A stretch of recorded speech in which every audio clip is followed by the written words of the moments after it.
খ্রিস্টান ধর্ম, ইহুদি ধর্ম, বৌদ্ধ ধর্ম, হান ধর্ম, বাহাই ধর্ম, জৈন ধর্ম, শিখ ধর্ম আছে, সনাতনী ধর্ম, এরপর হলো ইসলাম ধর্ম। আচ্ছা, এই যে ধর্মগুলো আছে এদের ধর্মীয় কিতাবও আছে না? ধর্মীয় কিতাব ছাড়া কি কখনো ধর্ম হবে? হবে না। যে ধর্মীয় কিতাবগুলো কি? ত্রিপিটক, জিন্দাবেস্তা, যজুর্বেদ, সামবেদ, অথর্বেদ, বাইবেল, রামায়ণ, মহাভারত, গীতা, আছে কি কোরআন। এখন আপনি যদি একটু মনোযোগ দিয়ে শুনবেন, আপনি যদি কোরআন ব্যতীত যে কোনো ধর্মের, কোরআন ব্যতীত অন্য ধর্মের ধর্মীয় কিতাব আপনি যদি সারাদিন বলেন বাইবেল বাইবেল, রামায়ণ রামায়ণ, মহাভারত মহাভারত, গীতা গীতা, আপনার কি কোনো সওয়াব হবে? হবে? হবে না। কেন হবে না? কারণ অন্য ধর্মের কিতাব, ইসলাম ব্যতীত অন্য কোন ধর্মের জিম্মাদার, অন্য কোন ধর্মের কিতাবের জিম্মাদার আল্লাহ রাব্বুল আলামিন নেন নাই। একমাত্র শুধুমাত্র কোরআনের জিম্মাদারি আল্লাহ তাআলা নিয়েছেন। কারণ আল্লাহ বলেছেন, ইন্না নাহনু নাযালনা যিকর ওয়া ইন্না লাহু লাহাফিজুন। আমি আল্লাহ রাব্বুল আলামিন এই কোরআন নাজিল করেছি, এর সংরক্ষণকারী আমি একমাত্র আল্লাহ। তাহলে বোঝা গেল কি যে কোরআন ব্যতীত অন্য কোন ধর্মের হেফাজতকারী আল্লাহ নন। সম্মানিত হাজিরিন, তো বলতেছিলাম যে কোরআন ব্যতীত যদি অন্য কোন ধর্মের কিতাব আপনি পড়েন, আপনার কি কোনো ফায়দা হবে? হবে না। কারণ এগুলোর জিম্মাদার আল্লাহ তাআলা নেন নাই। বিশ্বনবী সাল্লাল্লাহু আলাইহি ওয়াসাল্লাম বলেন, কোন ব্যক্তি যদি কোরআনের একটি অক্ষর তেলাওয়াত করে তাহলে তার আমল নামায় একটি নেকি দান করা হয়, আর একটি নেকি 10 নেকিতে পরিণত হয়। তাহলে কোরআনে কয়টি অক্ষর আছে? 4টি, কফ, র, আলিফ, নুন। আপনি যদি কোরআনুল কারীম বলেন তাহলে আপনি দেখেন অনেকগুলো সওয়াব হয়। আপনি যদি কোরআন সাথে শরীর যুক্ত করেন কোনো লাভ হবে? হবে না। তারপরে কোরআনে কয়টা অক্ষর আছে? কফ, র, আলিফ, নুন, 4টা। বিশ্বনবী জনাবে মুহাম্মদুর রাসূলুল্লাহ সাল্লাল্লাহু আলাইহি ওয়াসাল্লামের হাদিস অনুযায়ী কোন ব্যক্তি যদি কোরআনের একটি অক্ষর তেলাওয়াত করে, কোরআনের একটি অক্ষর পাঠ করে, তার আমল নামায় একটি নেকি দান করা হয়। মান ক্বারাআ কুরআন হারফান মিন কিতাবিল্লাহি ফালাহু বিহি হাসানাহ ওয়াল হাসানাতু বিআশরি আমসালিহা। সুবহানাল্লাহ। বিশ্বনবী জনাবে মুহাম্মদ রাসূলুল্লাহ সাল্লাল্লাহু আলাইহি ওয়াসাল্লাম বলেন, কোন ব্যক্তি যদি কোরআনের একটি অক্ষর পাঠ করে তার আমল নামায় একটি নেকি দান করা হয়, আর একটি নেকি 10 নেকিতে পরিণত হয়ে যায়। আমরা আজকের আমার আলোচনার বিষয় হচ্ছে আল কোরআনের পরিচয়। আমি মূলত আপনাদের সামনে কোরআনের পরিচয়টা তুলে ধরার চেষ্টা করব ইনশাআল্লাহ। আমরা যদি একটু খেয়াল করি, এত বড় একটি মহাগ্রন্থ আল কোরআন আল্লাহ তাআলা আমাদেরকে দান করলেন, আমরা কি কখনো চিন্তা করেছি যে এত বিশাল একটা গ্রন্থ, যাকে পাহাড়ের উপর নাজিল করার কথা বলা হয়েছিল, পাহাড় ভয়ে থরথর করে কেঁপে উঠেছে। আমরা ক্ষুদ্র ক্ষুদ্র মানুষ, আমাদের উপর আল্লাহ তাআলা এই কোরআন নাজিল করলেন। এই জন্য আল্লাহ তাআলা বলেছেন, আফালা ইয়াতাদাব্বারুনাল কোরআন। মানুষ কি চিন্তা করে না? মানুষ কি কোরআন নিয়ে গবেষণা করে না? এই জন্য আমি আপনাদের সামনে, আমার কাছে মনে হয়েছে যে কোরআনের পরিচয়টা আপনাদের সামনে তুলে ধরা দরকার।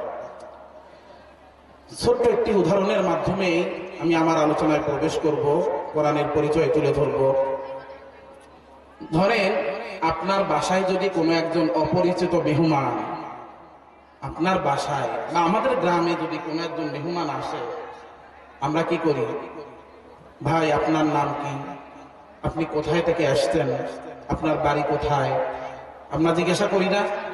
জিজ্ঞাসা করি কিনা? কেন করি? কারণ আমি আপনাকে চিনি না, জানি না। আপনাকে তো আমি জিজ্ঞাসা করবই, আর আপনাকে জিজ্ঞেস না করে তো আমি আপনাকে কোনো এই গ্রামের তথ্য আপনাকে দেব না। ঠিক এত বড় একটি বিশাল কিতাব, এত বড় একটি গ্রন্থ আল্লাহ দান করলেন, এই কিতাবের কি কোনো পরিচয় নাই? অবশ্যই আছে, আমরা জানি না। আমরা কোরআন থেকেই কোরআনের পরিচয় নেব। কোরআন কি পারবে কোরআন থেকে কোরআনের পরিচয় দিতে? কোরআন কি কোরআন থেকে পরিচয় দিতে পারবে? ইনশাআল্লাহ আমরা কোরআনকে জিজ্ঞেস করব। সম্মানিত ভাইয়েরা আমার, আমরা যদি কোরআনকে জিজ্ঞেস করি, কোরআন তোমার নাম কি, অলরেডি আমরা জেনে গেছি কোরআনের নাম কি। ইন্নাহু লাকুরআনুল কারীম, সূরা ওয়াকিয়ার মধ্যে আল্লাহ বলেছেন কোরআনের নাম আমরা জেনে গেছি, কিন্তু এখন প্রশ্ন আসতে পারে না যে কোরআন তুমি কোথায় থেকে আসছো, তোমার বাড়ি কোথায়? আমরা মানুষকে জিজ্ঞেস করি না যে আপনার বাড়ি কই? আপনি কোরআনকে জিজ্ঞেস করেন। আপনি যদি কোরআনকে জিজ্ঞেস করেন, কোরআন তোমার বাড়ি কোথায়, তুমি কোথায় থেকে এসেছো, কোরআন নিজের থেকে উত্তর দিয়ে দেয় সূরা বুরুজের 21 এবং 22 নং আয়াতের মধ্যে, বাল হুয়া কুরআনুম মাজিদুন ফি লাউহিন মাহফুজ, সুরক্ষিত লৌহে মাহফুজে আমার বাড়ি। এই যে লৌহে মাহফুজের কথা বলা হচ্ছে, মাশরিক থেকে মাগরিব, শিমাল থেকে জুনুব, এটা আরবিতে বলা হয়, বাংলায় বলা হয় পূর্ব থেকে পশ্চিম, উত্তর থেকে দক্ষিণের প্রশস্ত যত বড়, লৌহে মাহফুজের প্রশস্ত এর থেকেও বেশি। সুবহানাল্লাহ। এরপর যদি কোরআনকে জিজ্ঞেস করা, কোরআন, এরপর যদি কোরআনকে প্রশ্ন করা হয়, কোরআন বুঝলাম তোমার নাম কোরআন, তোমার বাড়ি লৌহে মাহফুজে, কিন্তু তুমি কোন মাসে এই দুনিয়াতে আগমন করেছ? প্রশ্ন আসতে পারে না? কোরআন নিজের থেকেই উত্তর দিয়ে দেয়, শাহরু রমাদান আল্লাযী উনজিলা ফীহিল কুরআন। কোরআন নিজের থেকেই উত্তর দিয়ে দেয়, আমাকে রমজান মাসে এই দুনিয়াতে পাঠানো হয়েছে। এরপর যদি কোরআনকে জিজ্ঞেস করা হয়, কোরআন বুঝলাম তোমাকে রমজান মাসে দুনিয়াতে পাঠানো হয়েছে, রমজান মাস তো 30 দিনের, রমজান মাস তো 29 দিনের, কিন্তু কোন রজনীতে তোমাকে পাঠানো হলো, দিনে না রাতে, রাতে না দিনে? আল্লাহ রাব্বুল আলামিন কোরআন নিজের থেকে উত্তর দিয়ে দেয় সূরা কদরের প্রথম আয়াতের মধ্যে, ইন্না আনজালনাহু ফি লাইলাতিল কদর। কোরআন উত্তর দিয়ে দেয়, কদরের রজনীতে আমাকে দুনিয়াতে পাঠানো হয়েছে। সুবহানাল্লাহ। এরপর যদি কোরআনকে জিজ্ঞেস করা হয়, কোরআন বুঝলাম তোমাকে কদরের রজনীতে দুনিয়াতে পাঠানো হয়েছে, কিন্তু যে রজনীতে তোমাকে দুনিয়াতে পাঠানো হলো, সেই রজনীর বিশেষ কোনো মাহাত্ম্য, বিশেষ কোনো বৈশিষ্ট্য আছে কি? কোরআন নিজের থেকেই উত্তর দিয়ে দেয়, হ্যাঁ অবশ্যই বৈশিষ্ট্য আছে, অবশ্যই মাহাত্ম্য আছে। কোরআন নিজের থেকেই বলেন, লাইলাতুল কদরি খায়রুম মিন আলফি শাহর। কোরআন উত্তর দিয়ে দেয়, আমাকে যে রজনীতে নাজিল করা হয়েছে, সে রজনী হলো 1000 মাসের চেয়ে উত্তম। এরপর যদি কোরআনকে প্রশ্ন করা হয়, কোরআন বুঝলাম তোমার নাম কোরআন, তোমার বাড়ি লৌহে মাহফুজে, তোমাকে রমজান মাসে নাজিল করা হয়েছে,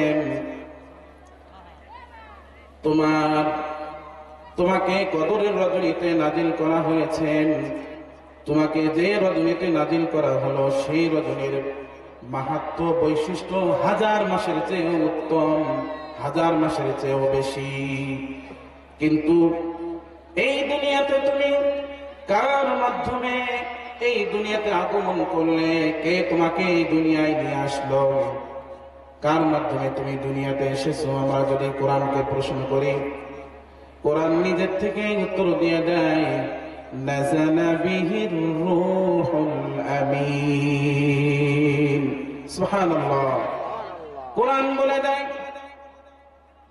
জিবরাইল আলাইহিস সালামের মাধ্যমে এই দুনিয়াতে আমি আগমন করেছি। রূহুল আমিন হলো বিশ্বস্ত আত্মা। যেমন তেমন ফেরেশতার মাধ্যমে এই কোরআন দুনিয়াতে আল্লাহ তাআলা পাঠান নাই। একজন বিশ্বস্ত ফেরেশতার হাতে মাধ্যমে এই কোরআন নবী মুহাম্মদ রাসূলুল্লাহ সাল্লাল্লাহু আলাইহি ওয়াসাল্লামের উপর অবতীর্ণ করেছেন, নাজিল করেছেন। এরপর যদি কোরআনকে প্রশ্ন করা হয়, কোরআন বুঝলাম তুমি জিবরাইল আলাইহিস সালামের মাধ্যমে এই দুনিয়াতে আগমন করেছো, কিন্তু কার উপর নাজিল হয়েছো? প্রশ্ন থাকতে পারে না? কারণ 1,24,000 আমরা যতটুকু শুনি আর কি বলি, আমাদের মানে আমরা মুখে মুখে কথা বলি, 1,24,000 2 লক্ষ এরকম তারও বেশি নবী আম্বিয়া আলাইহিস সালাম আল্লাহ তাআলা এই দুনিয়াতে পাঠিয়েছেন। এই যে আমরা আরেকটা কথা বলি, 18,000 মাখলুকাত, আল্লাহর সৃষ্টিকে আমরা কি করে দিই? সংকীর্ণ করে দিই। আরে মিয়া, যারা পানির নিচে, যারা বিজ্ঞানী, বর্তমান বিজ্ঞানী বলতেছে পানির নিচে 18,000 না 18 লক্ষ প্রাণী পানির নিচে আছে। আর আপনি বলেন যে 18,000 মাখলুকাত। পানির নিচে যদি 18,000 না 18 লাখ থাকে, তাহলে জমিনে কত আছে? আল্লাহর সৃষ্টিকে গণনা করা মানুষের পক্ষে কোনোদিন সম্ভব নয়। তো বলতেছিলাম যে এত নবী, কোন নবীর উপর এই কোরআন আল্লাহ তাআলা নাজিল করলেন? যে কোরআনকে যদি আমরা প্রশ্ন করি, সম্মানিত ভাইরা আমার, আমরা যদি কোরআনকে প্রশ্ন করি, কোরআন তুমি কোন নবীর উপর নাজিল হয়েছ? কোন নবীর উপর তুমি আগমন হয়েছ? কোরআন নিজের থেকে উত্তর দিয়ে দেয়, ওয়া আমানু বিমা নুজিলা মুহাম্মাদ, আমি মুহাম্মদ সাল্লাল্লাহু আলাইহি ওয়াসাল্লামের উপর নাজিল হয়েছি। আমি কিন্তু এই যে কথাগুলো আপনাদেরকে বলতেছি, এগুলো কি বানায় বলতেছি আপনার মনে হয়? আমি যতগুলো কথা বলছি, যতগুলো কোরআনের আয়াত, যতগুলো দলিল আপনাকে দিয়েছি, প্রত্যেকটি কোরআনের আয়াত আমার ব্যক্তিগত বানানো কোনো কথা দিয়ে আপনাদেরকে কোরআনের পরিচয় দিচ্ছি না। কারণ কোরআন তার কোরআন থেকেই তার নিজের পরিচয় তুলে ধরতেছে। এরপর যদি কোরআনকে জিজ্ঞেস করা হয়, কোরআন বুঝলাম তুমি মুহাম্মদ সাল্লাল্লাহু আলাইহি সাল্লামের উপর নাজিল হয়েছে, কিন্তু কোন ভাষায় তোমাকে নাজিল করা হলো? পৃথিবীতে তো হাজার হাজার ভাষা আছে, এত এত ভাষার মধ্যে কোন ভাষায় তোমাকে নাজিল করা হলো? কোরআন নিজের থেকে উত্তর দিয়ে দেয়, ইন্না আনজালনাহু কুরআনান আরাবিয়্যান লাআল্লাকুম তাকিলুন। কোরআন নিজের থেকে উত্তর দেয়, আমাকে আরবি ভাষায় নাজিল করা হয়েছে। এরপর যদি আপনি কোরআনকে প্রশ্ন করেন, কোরআন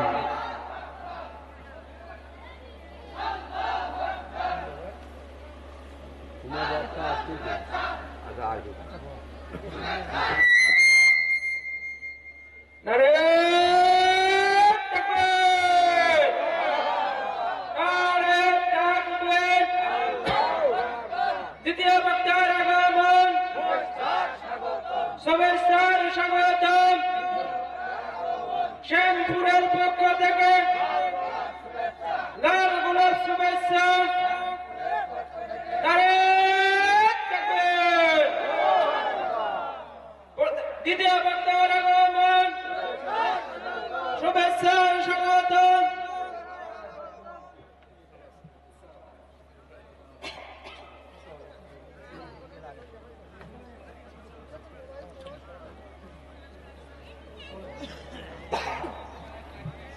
আমরা আমাদের ইতিপূর্বে আমাদের মধ্যে আজকে দ্বিতীয় আকর্ষণ, দ্বিতীয় মেহমান হাফেজ মাওলানা রবিউল ইসলাম সাহেব উপস্থিত হয়েছেন। আমরা হুজুরের মুখ থেকে গুরুত্বপূর্ণ আলোচনা শুনব। আমি আমার আলোচনা বেশি দীর্ঘায়িত করব না, অল্পতেই শেষ করে দেব ইনশাআল্লাহ।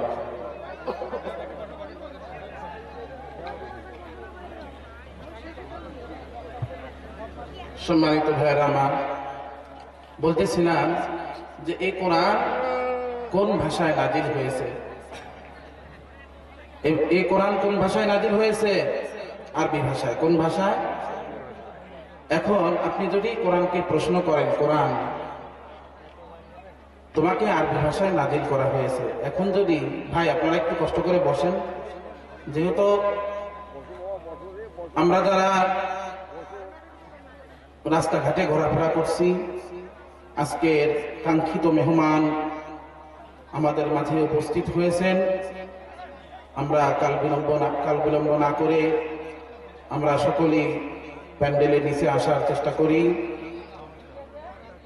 একটু বসে পড়েন ভাই, আপনারা দাঁড়াবেন না, একটু কষ্ট করে বসেন। তো বলতেছিলাম যে কোরআনকে আল্লাহ তাআলা আরবি ভাষায় নাজিল করেছেন।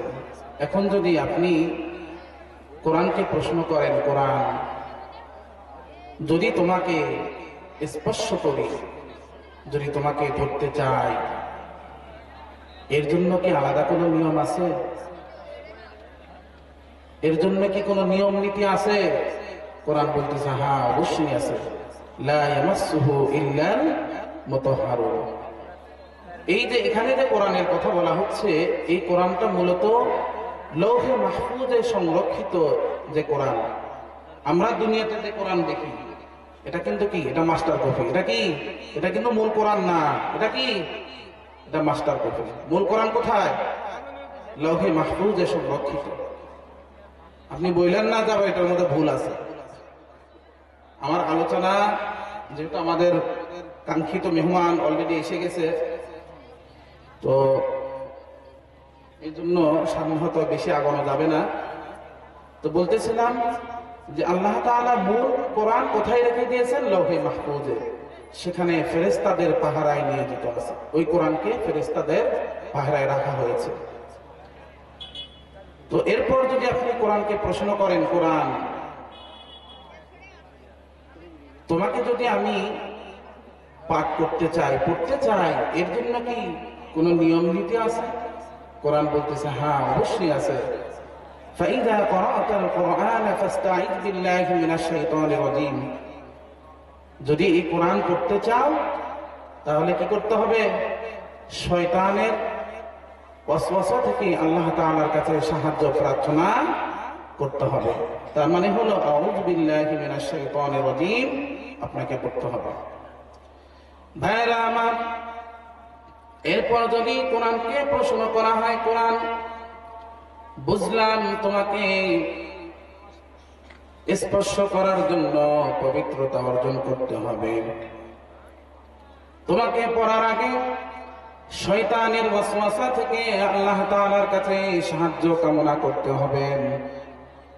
এখন আমি এই কোরআন তেলাওয়াত করতে চাই, কিভাবে তেলাওয়াত করব? এখন কোরআন কি আমরা গানের সুরে তেলাওয়াত করব, না ব্যান্ডের সুরে তেলাওয়াত করব? কোরআন নিজের থেকেই উত্তর দিয়ে দেয়, ওয়ারাত্তিলিল কুরআনা তারতিলা। কোরআন নিজের থেকেই উত্তর দিয়ে দেয়, আমাকে তারতিলের সহিত তেলাওয়াত করতে হবে। এখন এত বড় কোরআন, এত বিশাল কোরআন, কোরআনে 114টি সূরা, 30টি পারা, এত বড় কোরআনে আপনি কোথায় থেকে পড়বেন? আপনার ভেতরে একটা দ্বিধা কাজ করতেছে না? এত বড় কোরআন কোথায় থেকে পড়বো? আপনার কাছে তো মহাসমুদ্র মনে হচ্ছে। কোরআন বলতেছে ফাকরাউ মা তায়াসসারা মিনাল কোরআন, সূরা মুজাম্মিলের 20 নম্বর আয়াত। ফাকরাউ মা তায়াসসারা মিনাল কোরআন। কোরআন বলতেছে তোমার যেখান থেকে সহজ মনে হয় সেখান থেকে তুমি তেলাওয়াত করো। সম্মানিত ভাইরা,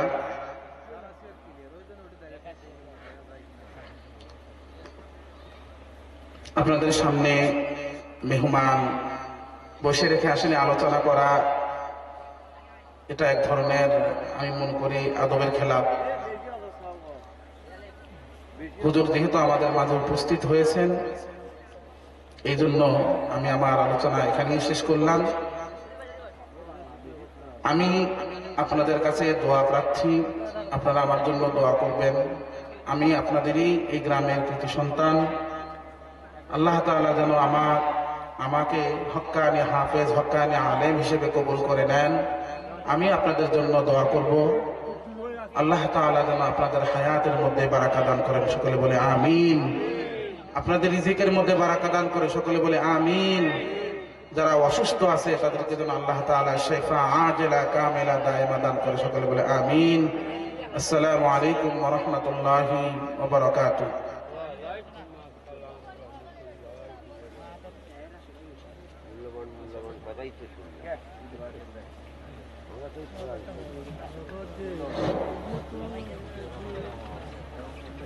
আলহামদুলিল্লাহ, আমরা আমাদের এলাকারই সন্তান, আপনাদের মাঝে বড় হয়েছে। তো আপনাদের আলোচনা কেমন লাগলো বলে? যাই হোক, ওর জন্য দোয়া করবেন, সাথে সামনে যাতে ও ভালো আলেম হয়ে একজন ইসলামের দায়ী হিসেবে দ্বীনের খেদমত করতে পারে, আল্লাহ যেন তৌফিক দান করেন। সকলে বলে আমিন।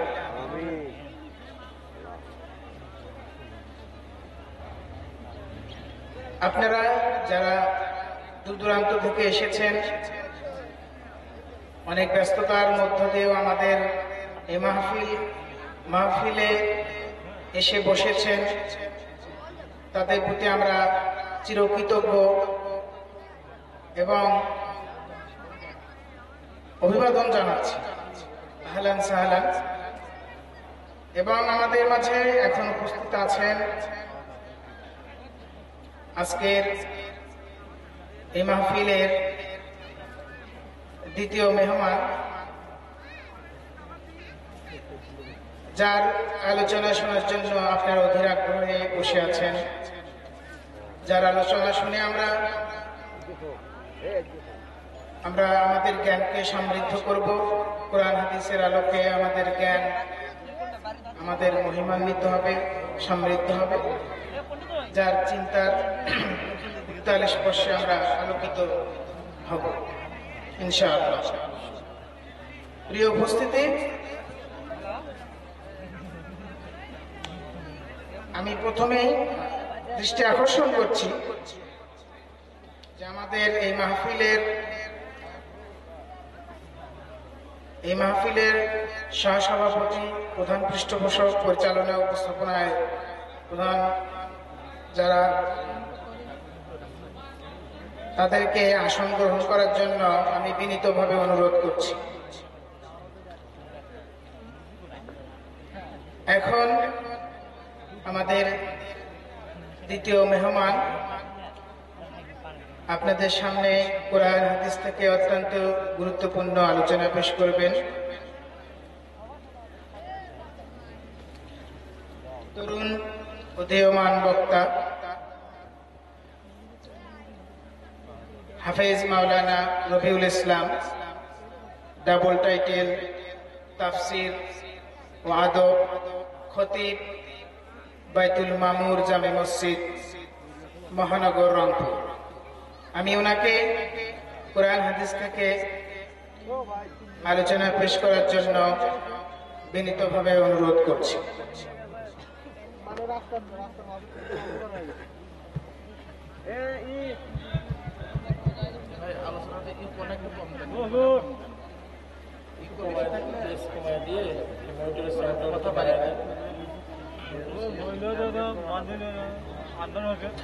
আসসালামু আলাইকুম ওয়া রাহমাতুল্লাহি ওয়া বারাকাতুহু। আপনারা সকলে কেমন আছেন? আলহামদুলিল্লাহ, আমিও ভালো আছি। তবে আপনারা এমন ভাবে বসে আছেন, বসার ধরনটা এইটা আমার কাছে পছন্দ হয়েছে। আমি চাই যে আপনারা যার সামনে যতটুকু ফাঁকা জায়গা আছে এটা পূরণ করে বসবেন ইনশাআল্লাহ। তো আমার কথাটা রাখেন, আমি আপনাদের মেহমান। আমার কথাটা রাখার জন্য আমি অনুরোধ করছি।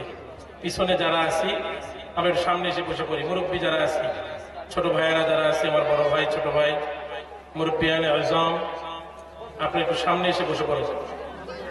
সামনের ফাঁকা জায়গা পূরণ করে বসি।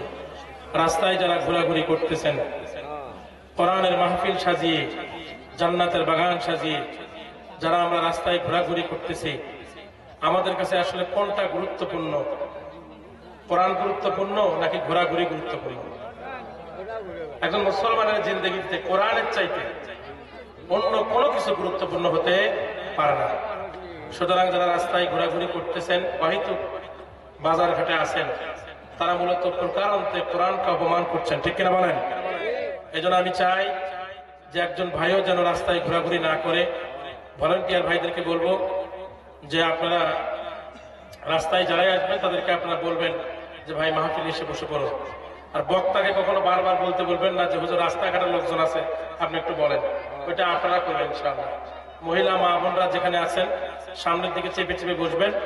জায়গা না হলে কর্তৃপক্ষ জায়গা বৃদ্ধি করে দেবেন অথবা চাপায়া দেবেন। আল্লাহ কবুল করে বলেন আমিন।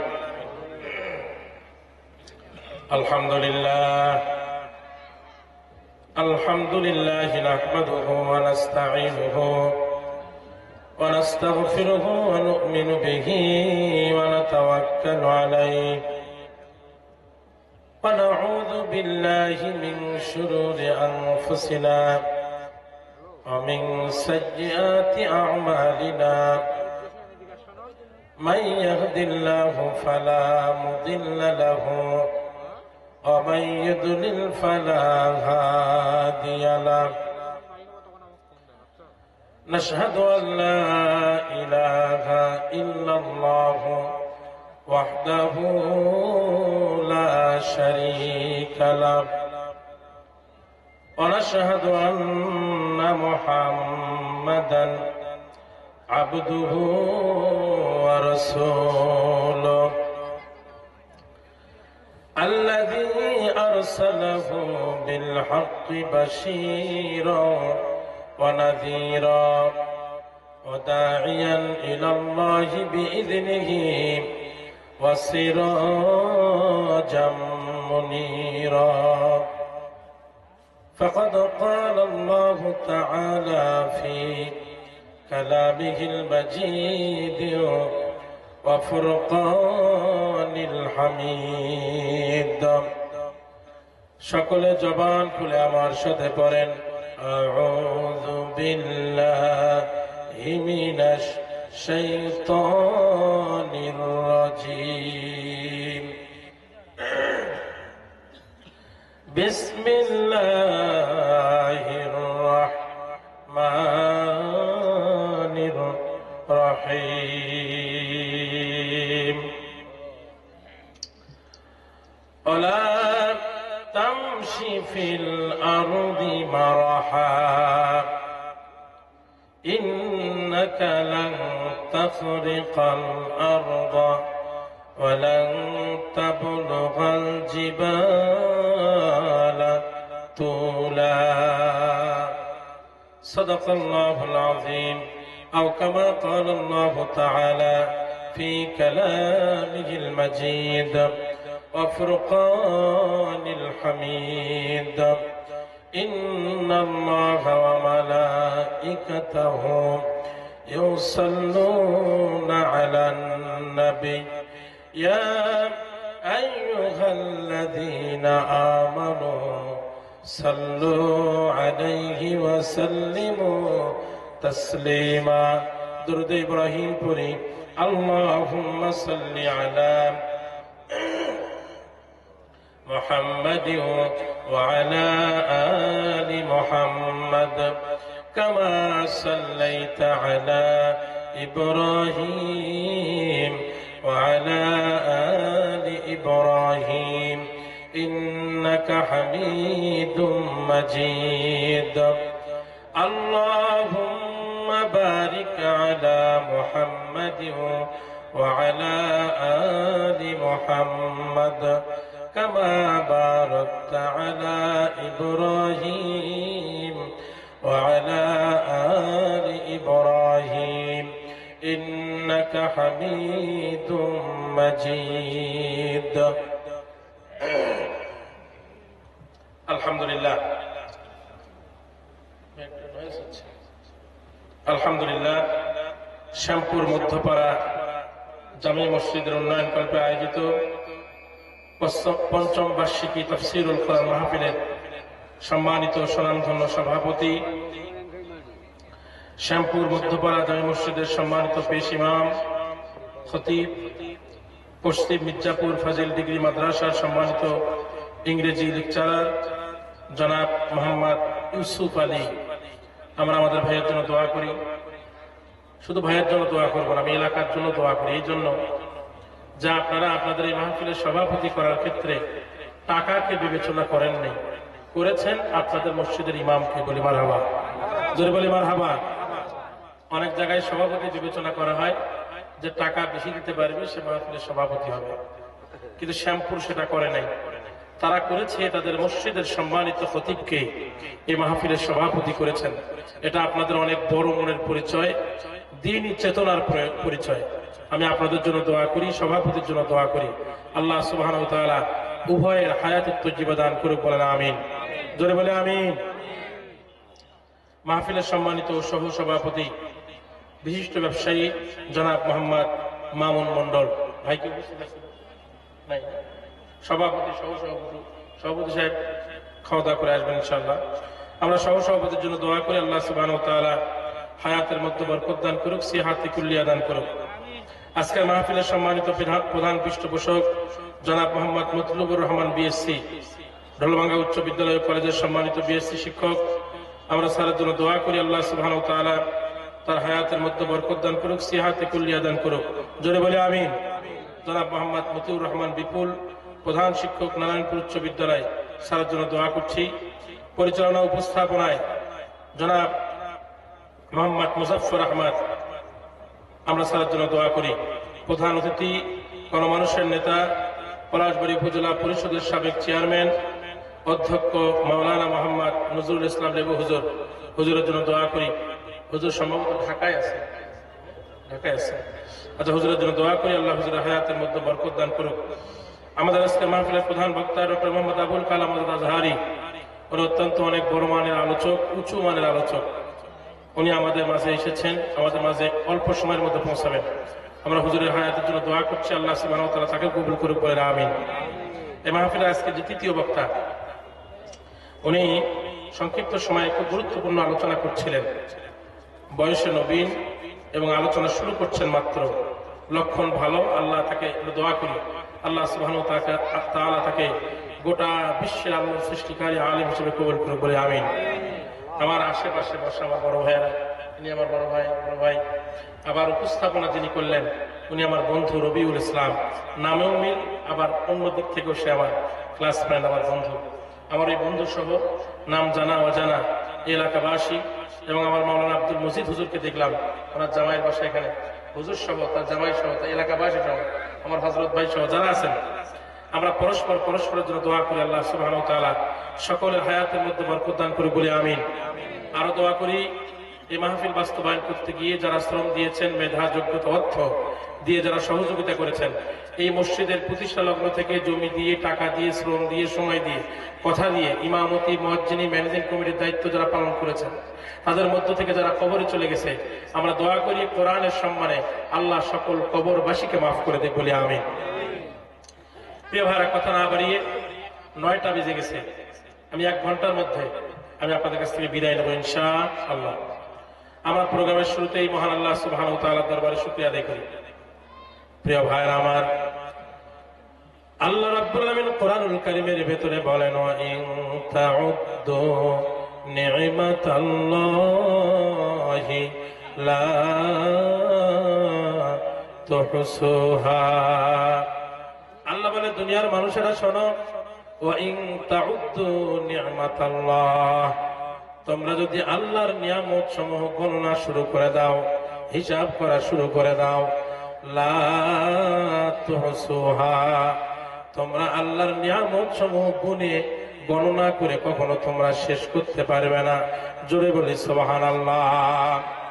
ও আমার প্রিয় ভাইরা, ও আমার উত্তর অঞ্চলের শ্যামপুরবাসী, আমি আপনাদেরকে শুধু একটি কথাই বলবো, এই আসমান জমিনে আপনি যা দেখতে পান আর যা দেখতে পান না সব তো আমরা দেখতে পাই না। দেখতে পাই কি? এই সাত আসমানের উপরে কি আছে এটা আমরা চোখে দেখতে পাই না। আমরা যা দেখতে পাই আর যা দেখতে পাই না, যা কিছু আছে আসমান জমিনে সব কিছু আল্লাহ রাব্বুল আলামিন আমাদের জন্য সৃষ্টি করেছেন। আর একমাত্র শুধুমাত্র আল্লাহ রাব্বুল আলামিন এই মানুষকে তার নিজের জন্য সৃষ্টি করেছেন। জোরে বলি সুবহানাল্লাহ। আল্লাহ রাব্বুল আলামিন কোরআনুল কারীমের ভিতরে বলেন, আফা গায়রা দীনিল্লাহি ইয়াবগুন ওয়া লাহু আসলামা মান ফিস সামাওয়াতি ওয়াল আরদি তাওআন ওয়া কারহা। আল্লাহু আকবার। আল্লাহ বলে, দুনিয়ার মানুষেরা শোনো, আফা গায়রা দীনিল্লাহি ইয়াবগুন, তোমরা আল্লাহর দ্বীন বাদ দিয়া কোন দিকে ছুটছো? তোমরা কোন দিকে যাও? তোমরা আল্লাহর জীবন ব্যবস্থা বাদ দিয়া, আল্লাহর দ্বীন বাদ দিয়া কোন দিকে তোমরা দৌড়াও? অথচ আসমানে তাকিয়ে দেখো, জমিনে তাকিয়ে দেখো, ওয়ালাহু আসলামা মান ফিস সামাওয়াতি ওয়াল আরদি তাওআন ওয়া কারহা। আসমানে তাকায় দেখো, জমিনে তাকায় দেখো, ইচ্ছায় হোক অনিচ্ছায় হোক, গোটা আসমান গোটা জমিন আমি আল্লাহর কাছে মাথা নত করে দিয়েছি। বলি সুবহানাল্লাহ। আকাশের দিকে তাকায় দেখেন, সব কার নিয়মে চলে? ওই সকালবেলা সূর্যটা উদিত হলো, সন্ধ্যাবেলায় অস্ত গেল, রাতের বেলা তারকারাজি উঠলো, চন্দ্র উঠলো, আবার সেটা ডুবে গেল। একই নিয়মে ওঠে, একই নিয়মে ডোবে। আপনারা বলেন তো দেখি, এটা কার হুকুমে চলে? আল্লাহর হুকুমে চলে। আল্লাহ বলে, গোলামেরা, এই যে বিশাল আসমান তোমার মাথার উপরে, আফালাম ইয়ানজুরু ইলাস সামাই ফাওকাহুম কাইফা বানাইনাহা ওয়া যায়্যানাহা। আল্লাহ বলে, আফালাম ইয়ানজুরু ইলাস সামাই ফাওকাহুম, তোমাদের মাথার উপরে যে আসমান দিলাম, ওই আসমানটার দিকে তাকায় দেখো, ওয়া যাই কাইফা বানাইনাহা, কেমন করে আমি আসমানটাকে বানিয়েছি, ওয়া যায়্যানাহা, কেমন করে চন্দ্র দিয়া, তারকারাজি দিয়া, সূর্য দিয়া কেমন করে সুশোভিত করেছি। শুধু এদিকেই তাকিয়ে থাকবা না, না না, একবার আসমানের দিকে তাকায় দেখো, তোমার চোখের সামনে মনে হবে ওই আসমানটা সামনে গিয়া মাটির সঙ্গে লেগে গেছে। কিন্তু প্রিয় ভাইরা, ছোটবেলায় খেলার চলে মনে করতাম ওই যে চোখের সামনে মনে হয় আসমানটা মাটির সঙ্গে লেগে গেছে, ওই মনে করে সামনে দৌড় দিতাম। সামনে দৌড় দিয়ে গিয়ে দেখি না না, আসমানটা মাটির সঙ্গে লাগে নাই, বরং আরো সামনে গিয়ে লেগেছে। এরকম খেলার চলে দৌড় দিতাম, গিয়ে দেখি না না, মাটির সঙ্গে লাগে নাই, আরো সামনে লেগেছে। ও আমার প্রিয় ভাইরা, এরকম দৌড়াতে দৌড়াতে যদি আপনার হায়াতের জিন্দেগি শেষ হয়ে যায়, আপনি দেখতে